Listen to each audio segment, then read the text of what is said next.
Hi everyone, in this quick tutorial I'll show you how to set an ID in the Line app. Just open the app, click on Settings, tap on Profile here and then click on ID where you can set your own ID. You have to try until it is an available ID.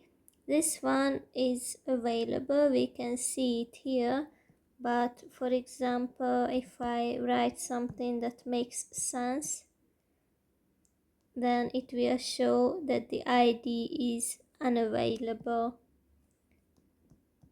So just okay, and if you are satisfied and the ID is available, tap on Save. And then that's basically it. I hope it helps.